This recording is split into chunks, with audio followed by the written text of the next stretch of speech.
Qual é o consumo do novo GAC GS4 híbrido? Um híbrido do tipo que não carrega na tomada, que o motor a gasolina carrega a bateria e que tem a promessa de ser diferente de outros chineses que chegaram ao Brasil como híbridos do tipo plug-in.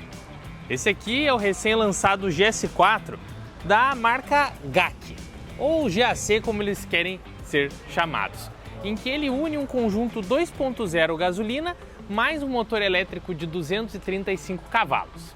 Sim, essa marca na China produz para Honda, produz para Toyota e o conceito dele é muito semelhante com o que a gente já conhece dos sistemas híbridos da Toyota.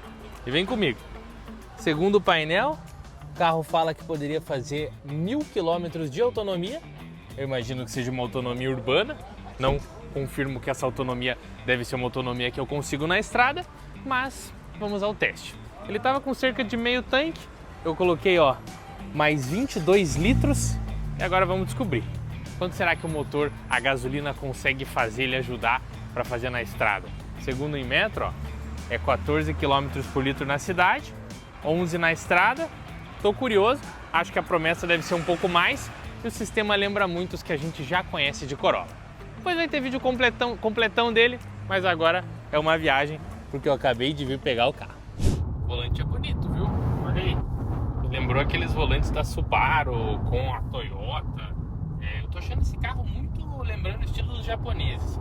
Em todos os quesitos, de todos os chineses que eu já testei, vocês veem que o visual ele é moderno, mas assim, ele é o mais, vamos dizer, estilo japonês mesmo, que o carro lembra um estilo de mídia que a Toyota usaria. Aqui todos os comandos também.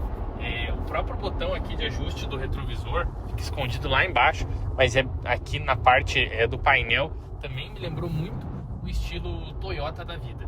Eu acho que é por razões óbvias, né? Essa marca produz para Toyota e para Honda lá na China, justamente porque para vender na China as marcas que entraram precisavam fazer parcerias. Eu já sei, foi uma delas. Mas por hora, falando de números, eu já rodei 60 km. Ele está me dando um consumo aí de cerca de 6 litros a cada 100 km. Eu fiz algumas contas, isso aqui é ao redor de 16, 18 km por litro, que é muito próximo do que Toyota, Lexus e outros carros que têm esse mesmo tipo de conceito de híbrido fazem. Porque qual é a receita? Sem carregar, sem pôr o híbrido na tomada, muito mais que 15 por litro é difícil. Ele precisa gerar energia, ele precisa carregar. Não tem muito milagre nesse quesito. Os híbridos plug-in, e aí a turma de BYD, GWM, aí quando você está usando a bateria que você já carregou para gastar a energia da bateria e o motor a gasolina aí ajudar, enquanto tem bateria, aí sim faz seus mais de 20 e tantos por litro na estrada. Na cidade, aí um carro desse aqui com certeza deve fazer uns 18, 20. Entre outras coisas, olha que legal, dá para mudar a tela. Eu tenho uma tela do semi-autônomo, uma tela aqui do painel. Eu percebo que esse carro é muito silencioso também. Ele dá até a sensação, tá falando aqui com a minha namorada disso, de que ele é um carro elétrico. Você escuta muito pouco o motor a combustão. Você escuta só se eu der uma forçada, ó. Aí você vai ouvir ele, porque aí ele entra. E nesse sentido, bem interessante. Outra coisa que eu gostei também é que a suspensão ela é muito firme. Ela não tem aquela suspensão mais macia, mais confortável de outros chineses. A gente sabe que muitos carros chineses que chegaram aqui no Brasil são mais moles, tem uma suspensão mais macia. Esse aqui não, tô achando até bem firme, apesar de ser um carro alto e tudo. A dirigibilidade é boa. A tela aqui acho que podia ser um pouquinho mais moderna já. Aqui o botão de mexer na temperatura do ar também um pouquinho fora do convencional, mas está atendendo bem a média. Outra coisa que o vendedor comentou comigo que esse carro tem é step. Então interessante, né? Um híbrido que não carrega, que tem step, que lembra mais os japoneses. Parece que a GAC tem uma proposta um pouquinho diferente de outras chinesas. Vai lembrar que esse carro tem teto, sistema semi-autônomo. Interessante. Vamos ver. Eu vou subir a serra daqui a pouco, então obviamente o consumo vai piorar muito. A promessa do Inmetro é de 11 por litro na estrada, mas eu acho que deve dar um pouquinho mais. Estamos passando, Balneário, a gente já saiu de Balneário Camboriú, estamos em Santa Catarina e bora. 141 km todo o tempo naquela mesma média de 6,5 litros a cada 100 km. Já faz tempo que eu tô nessa média. Isso realmente reitera ser um carro de seus 16 por litro, às vezes um pouco menos, às vezes um pouco mais, que é bom. Um carro 2.0 gasolina de 235 cavalos do tipo híbrido que não carrega é uma média boa. Para fazer os mais de 20 por litro aí teria que ser um sistema plug-in que vai gastando um pouco a bateria, mas mesmo o plug-in, quando está precisando carregar a bateria, é complexo de conseguir fazer muito mais de 15, 16 por litro. Isso baseado em números que a gente já vem estudando já faz tempo de mercado. O carro tem que ser 100% elétrico para fazer um milagre muito grande de consumo. Interessante, a velocidade aqui está na média de 110, 120 o tempo todo. Não estou aliviando, estou bem no ritmo aqui da via, que é uma via de 100 por hora, mas que dá para a gente pôr um pouquinho a mais. Detalhe interessante também, quando eu abasteci, você lembra que estava com 1.000 km de autonomia, mas aquela autonomia, ela era de cidade, o carro já deixava isso nítido, e aqui ele está no 659, vamos botar aí com segurança um carro para mais de 600, 700 com tanque, normal, dentro de média de mercado, sem grandes diferenças. Estou curtindo, bem firminho, o carro tem tudo o que precisa, podia ter um som um pouquinho melhor, aqui ó, tem esse detalhe que eu acho que poderia ser um pouquinho mais aprimorado, mas tá tudo bem. Aqui a multimídia funciona, mas também acho que podia ser um pouquinho mais clean, mas tá rolando, tá funcionando. Bora. 173 quilômetros rodados, eu tô agora subindo a serra, essa é a serra aqui que vai subir para Curitiba e é uma bela serra. Vocês veem que antes eu tava em 6,5 litros a cada 100 quilômetros, agora eu tô em 7,3, ou seja, eu tô aqui num consumo de um pouco menos de uns 14 km por litro, o que para um carro que está subindo a serra é muito bom. 16 no plano, 14 subindo, uns 13 exigindo mais, tá bom. Aí uma curiosidade que eu tava e que eu achei legal, vou até mudar aqui a tela para vocês verem, é como que a bateria ia se comportar nessa hipótese. Olha lá embaixo, ó. E no caso, veja que a bateria aqui, ela tá, não tá 100% carregada, mas ela tá quase carregada. Isso está sendo interessante porque está me mostrando que o carro está dando conta de carregar ela mesmo na subida.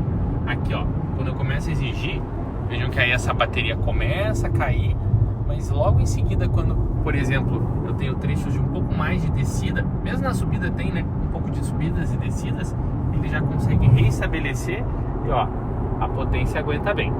O que eu noto é que na exigência máxima, como eu estou falando do motor 2.0 aspirado, ou seja, sem turbo, o motor mais barulhento, os motores sem turbo fazem mais barulho, porque eles precisam aspirar o ar de fora, a gente chama de carro aspirado. Veja que dá para ouvir o ronco, ó, vou acelerar tudo. Ó. Tá silencioso até agora, mas em alguns momentos você escuta o ronco, em que ele é como se fosse um motor justamente estacionário. Ó, vou acelerar para ver se ele faz um barulho para vocês ouvirem. Ó, o desenvolvimento tá bem silencioso até, ó, mas dá para ouvir, ó, se eu prestar atenção, é como se ele tivesse um motor trabalhando como um gerador. E a dirigibilidade, de verdade, um dos chineses menos chineses de dirigibilidade. Tô achando legal. Aqui eu tô me dando bem com esse painel, achei que ele fica bom de visualização, tá legal. E a tela no CarPlay não tem muito segredo, digamos que é a tela normal. Fora do CarPlay é um pouco mais complexo, por exemplo, se eu quiser pôr no modo esporte eu tenho que vir aqui, baixar, cadê o carro? Olha lá. E aí eu tenho que pôr aqui nos modos. Mas, enfim, a gente vai pegando jeito, cada carro tem o seu jeito. O do ar-condicionado já é mais fácil, tem os botões aqui e tal, fica bem tranquilo. E aí uma curiosidade, os ajustes de regeneração estão totalmente vinculados com os ajustes do modo. Então no modo esportivo ele desliga a regeneração, no econômico ele liga a regeneração máxima. Aí eu tô viajando no esportivo porque eu gosto de viajar sem a regeneração. É isso, 177 km rodados, 7,3 litros a cada 100 km, uma média sempre aí de 100 por hora. Quando a gente tá gravando a gente diminui um pouco para ficar mais seguro, mas é 120, 110, porque o pessoal aqui nem deixa andar muito mais ou muito menos. Essa estrada 101, para quem não conhece, galera, anda rápido. Vamos lá, vamos ver a conclusão chegando. 223 km rodados e já estamos na cidade, em que agora já aparece muito mais aqui a luz do modo elétrico, Porque esse tipo de híbrido que não carrega, e mesmo carros elétricos, são muito mais eficientes na cidade. Então aqui o que acontece? Ele consegue rodar muito mais só usando a bateria e ligando muito pouco o motor a combustão. Então veja que eu tiro o pé do acelerador, ó. Ele começa a carregar e rapidamente modo elétrico. E aí eu espero que ele caia um pouquinho a média de consumo, né, para melhorar um pouco, mas a gente tem uma viagem que foram 224 quilômetros com cerca aí de quase 14 por litro, num carro 2.0, mais elétrico, 235 cavalos, subindo a serra, número bom. Se fosse plano, ia rodar aí uma viagem com facilidade, seus 16 quilômetros por litro. O que tá bom, sem ser plug-in, sem ter todos aqueles modos de gerenciamento de energia que eu já mostrei para vocês em BYD Song, Haval, mistura uma bateria grande com um modo a combustão, não tem como fazer muito mais que isso. Para fazer muito mais é 20 por litro. E aí talvez você faça um comentário: poxa, mas eu tenho 1.0 turbo, 1.4 turbo de outra marca, às vezes eu consigo mais. Tem que lembrar, estamos falando de um carro grande, cabe muita gente, tá com mala, tô em 2 pessoas, assim, tem que pensar quanto faria um carro desse porte. Vamos pensar aí talvez um Hyundai Santa Fe, talvez um veículo um pouco menor um tempo atrás, talvez um Jeep Compass. Não tem muito milagre. Carros desse porte fariam com facilidade aí subindo a serra seus 10, 11 por litro. Aqui a gente está brigando por 14, no plano estamos brigando por 16, na cidade estamos brigando por 18 por litro. É um número válido. Vou fazer a conclusão chegando em casa e logo talvez eu já tenha postado ou não, tem vídeo completão com o GAC GS4 que já vai entrar no modo elétrico. Olha lá, por enquanto regeneração forte, carregando. Ó, agora não entrou, hein? Agora não entrou. Vamos ver se agora eu vou tirar o pé do acelerador. Ó, aqui vai frear de novo porque tem trânsito. E no modo econômico ele sempre anda com a regeneração forte. Ó, entrou. Baixou de 30 por hora. Não sei se é uma relação obrigatória, mas entrou. E por fim eu destaco, antes da gente chegar para fazer a nossa conclusão, que eu tô achando o carro muito silencioso. Eu já andei em Corolla híbrido, já andei nos Lexus. Os Lexus, até com os motores com mais isolamento acústico e motores maiores, conseguem ser mais silenciosos. Mas esse aqui, preço aí de Corolla, tá mais silencioso que o Corolla. Bem interessante. Bora. 242 quilômetros rodados, com cerca de 13,5 quilômetros por litro de consumo de média. Saí de Blumenau, acabei de chegar em Curitiba. Todo o trajeto com um carro que é híbrido do tipo Heavy, ou seja, esse é aquele híbrido que não carrega, mas é aquele híbrido que ele também não é o híbrido leve, ou seja, o motor a gasolina que ele realmente tem um papel de carregar a bateria. E aí a gente viu que o carro vinha na casa de 15, 16 por litro no plano. Quando chegou a subida, baixou para 13,5, mas tudo isso com velocidade aí de 110, 120 por hora. 2 pessoas, mais uma quantidade de bagagem considerável que eu tava. E podemos dizer que é um bom número. É um carro que não carrega na tomada, mas que tem 230 cavalos e tem um bom desempenho. E mesmo assim consegue entregar uma viagem num ritmo muito legal para a maioria das pessoas. Não é econômico como um plug-in. Se eu tivesse esse mesmo trajeto com um híbrido plug-in, que eu carreguei a bateria, e aí o carro vai mesclando a autonomia, alguns carros poderiam passar dos 20 km por litro, mas vamos combinar. SUV, grande, espaçoso, tá muito bom, não tá bom? Eu acho que tá bom. Eu acho que o principal é que com um desempenho bom, porque se você pegar o Corolla híbrido, você pegar o Hyundai Kona, mesmo que a Niro, eles têm motores a combustão menores, eles andam menos. No combinado desse sistema híbrido heavy deles anda menos, e aqui no caso o carro anda bem. Então deu para fazer uma média boa. Eu posso destacar algumas coisas como uma dirigibilidade muito boa. Eu até tenho a sensação que dos chineses que a gente tem, esse aqui é o que mais está me parecendo uma dirigibilidade mais de japonês e um acerto um pouco mais agradável. Achei a suspensão firme, achei o carro gostoso de estrada, não tem aquela suspensão mais confortável de outros chineses, que na China eles gostam, mas no Brasil não é todo mundo que gosta. No final das contas, se mostrou um carro muito bacana. A mídia eu acho um pouco grande aqui, o espaço para uma tela que é o centro que não é tão grande, e os comandos eu não achei tão práticos ainda. preciso pegar o jeito, até para você achar beleza, mas quando você está no CarPlay, ó, ligou o motor a gasolina, estão ouvindo? Ó, ligou.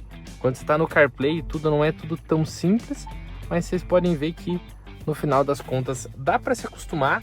Aqui para você colocar no R, no D, ligar, desligar, botão aqui de alerta. Eu achei muito interessante que o carregamento por indução, quando eu ponho o celular, essa bandeja desce.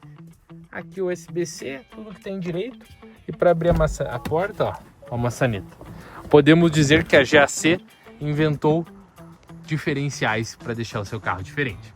É claro que a gente vai ter um review completo logo, então não se apegue muito nesse vídeo quanto a isso. A ideia era só mostrar uma viagem. Eu calculo aqui uma autonomia que a tela até mostrava seus 1000 km, mas na prática, no uso real, eu acho que esse é um carro para os seus mais de 600, talvez uns 700 de estrada, o que tá bom. Se fizer 700 km a 15 km por litro de estrada, tá bom ou não tá?